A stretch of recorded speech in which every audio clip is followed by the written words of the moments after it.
All right, let's get right into it.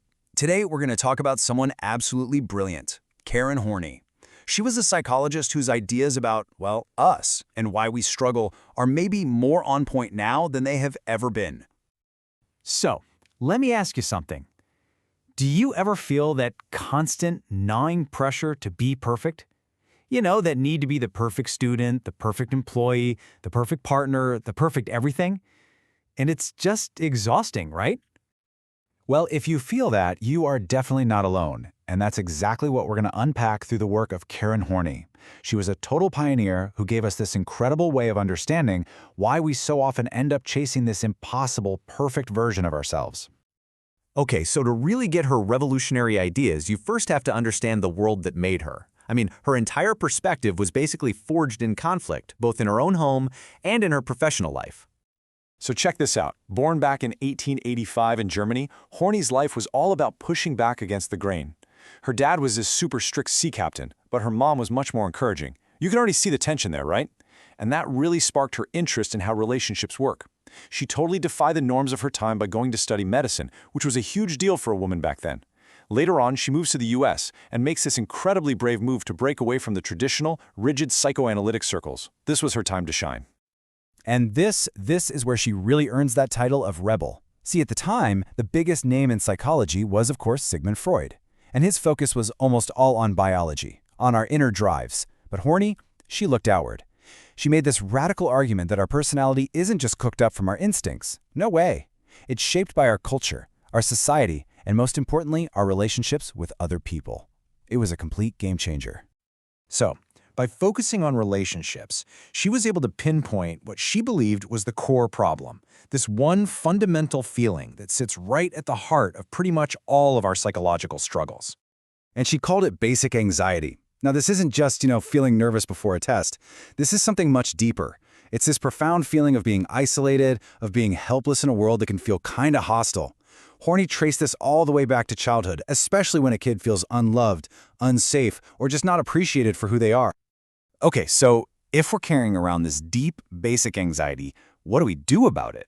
Well, according to Horney, we develop these really powerful and often totally unconscious strategies to cope, to just protect ourselves. She broke these strategies down into three main types, or trends. First, there's moving toward people. This is your classic people pleaser, right? Someone who becomes overly compliant just to get that affection and avoid conflict at all costs. Then you've got moving against people. This is the aggressive, competitive type, always trying to gain power and control to feel superior. And finally, there's moving away from people.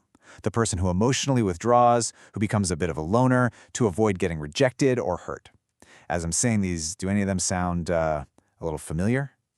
And all of this leads us to what Horney saw as the central battle that's raging inside so many of us. And honestly, this idea feels like it was written for today's world.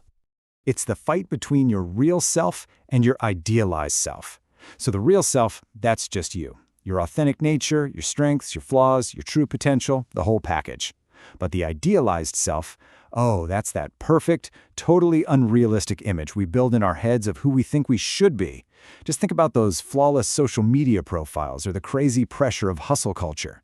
Horney's genius was realizing that the bigger the gap between your real self and that idealized one, the more unhappy you're going to be. But here's the thing. Horney didn't just point out the problem. She also offered a more human, a more hopeful way to heal. Her ideas really did spark a quiet revolution right inside the therapist's office. She completely threw out the old idea of the therapist as this cold, detached analyst just sitting there taking notes. Instead, she believed the relationship should be warm, supportive, and truly collaborative.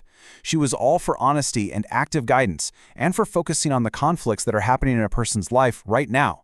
For Horney, therapy wasn't about digging up the past for its own sake, it was about helping people find their way back to their real, authentic selves.